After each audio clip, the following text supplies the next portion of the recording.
Bonjour, bon dimanche à toi. C'est ça ce que je suis en train de faire ces jours-ci, entre autres. Je suis en train de préparer des petites choses pour le carême, pour toi et pour moi aussi, pour chacun d'entre nous. Probablement que lundi soir, mardi soir, nous aurons une petite rencontre d'un peu plus, peut-être d'une demi-heure, de 40 minutes.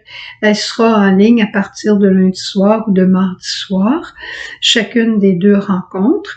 Peut-être une mercredi. On va voir si je peux y arriver pour bien nous préparer ensemble pour le carême. Alors, je suis dans tout ça présentement, pensant à toi. Aujourd'hui, en ce dimanche, Jésus continue de nous interpeller par rapport à la charité, à la communion. Tu te souviens, il y a 15 jours, on parlait des béatitudes. La première béatitude, le cœur de pauvre.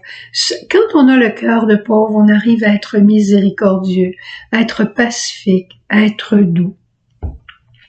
La semaine passée, dimanche passé, c'était l'amour de nos ennemis. Un autre pas pour aller plus loin. Et aujourd'hui, c'est pas seulement l'amour de nos ennemis, mais c'est la reconnaissance de nos différends qui peut se solutionner par une conversion, un changement intérieur. Aujourd'hui, dans l'Évangile, Jésus utilise toutes sortes d'images en disant « Est-ce qu'un aveugle peut conduire un autre aveugle? » C'est évident. Est-ce qu'un boiteux qui a peine à marcher peut aider un autre qui a peine à marcher? Peut-être qu'ils vont avoir de la difficulté tous les deux, mais ça va être beau, ils vont s'entraider. Et toi, qu'est-ce que tu as? Il pourrait me le dire à moi, ça serait mieux. Et toi, Suzanne, comment ça se fait que tu vois la paille, le petit point dans la vie de ton frère, puis la grosse poutre qui est dans ton œil, t'en fais pas de cas? Comment ça se fait? Comment ça se fait? Oui, Seigneur, je sais que je suis pécheur. Oui, nous sommes tous pécheurs. On s'accuse, on se divise. Jusqu'au jour où on dit au Seigneur, viens régler nos conflits de famille. Dis-nous, toi, là, qu'est-ce que tu penses? Es-tu pour lui ou pour elle? C'est pas comme ça que le bon Dieu va travailler. Le bon Dieu va venir nous dire, et toi, mon ami, toi, mon frère, toi, François, qu'est-ce que tu dirais de devenir plus humble? Et toi, Joséphine, de devenir encore moins égoïste et plus douce, plus patiente.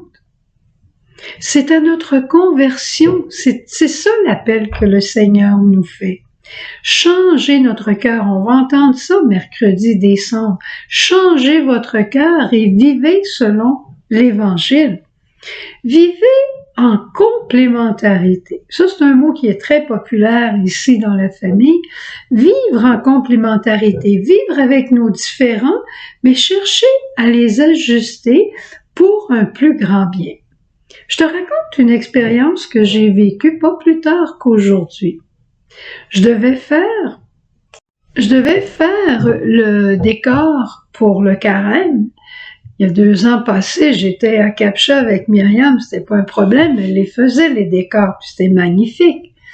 Mais maintenant, il y a pas longtemps, j'avais demandé à Émilie pour la Saint-Valentin, puis elle m'a vraiment aidée.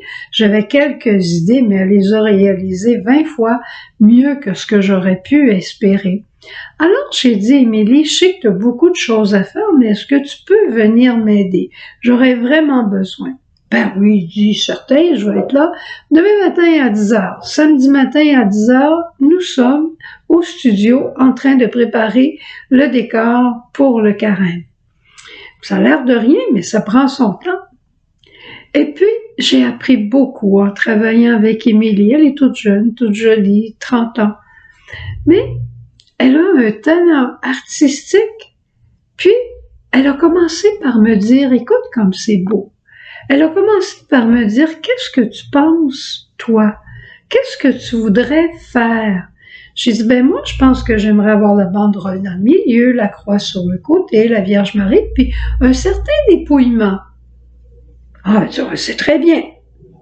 Tu comprends qu'elle a fait ça 20 fois comme j'aurais pu faire ça, avec des petits détails, des tissus. Tu vas voir ça bientôt, là. Mais moi, j'ai trouvé ça extraordinaire qu'elle commence par me dire « Qu'est-ce que tu penses? Qu'est-ce que tu aimerais faire? » Pourtant, c'est elle qui a les talents, c'est elle qui a tout ça. Mais elle a commencé par écouter qu'est-ce que j'avais à dire. Je peux te dire que, en plus du décor, c'était un début de conversion aussi pour moi. Puis à un moment donné, on parlait pendant qu'on travaillait. Puis à un moment donné, j'ai dit à Émilie, l'autre jour, il y a quelqu'un qui a fait un décor de telle manière. Moi, j'ai dit, je regardais ça, puis je me disais, sans parler de la personne qui le faisait, mais j'ai dit, je trouvais ça vraiment pas beau.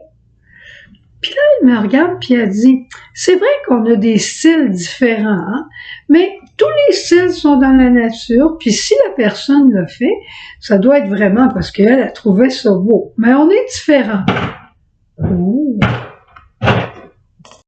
Tu vois, Émilie était non seulement en train de m'aider et surtout de faire le décor, mais elle était en train de me donner des belles pistes de conversion pour vivre ensemble la complémentarité. Et je la remercie de tout mon cœur. Alors la prochaine fois que je travaillerai avec quelqu'un, je commencerai par lui dire, toi là, comment tu penses faire ça? Comment tu as l'intention de faire ça? Puis je vais essayer de rentrer dans son plan et son projet. Puis je vais lui dire à un moment donné, sans doute, ah, tu trouves ça beau, toi?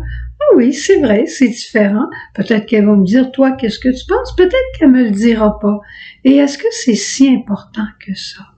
Mais ce que j'ai compris, c'est que nous sommes différents et le respect mutuel, l'admiration, l'écoute de l'autre est un grand plus pour qu'on puisse s'entendre et s'aimer.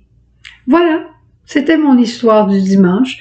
Je te souhaite une belle journée, puis on se revoit demain. J'aurai encore une histoire pour toi. Au revoir. Jésus.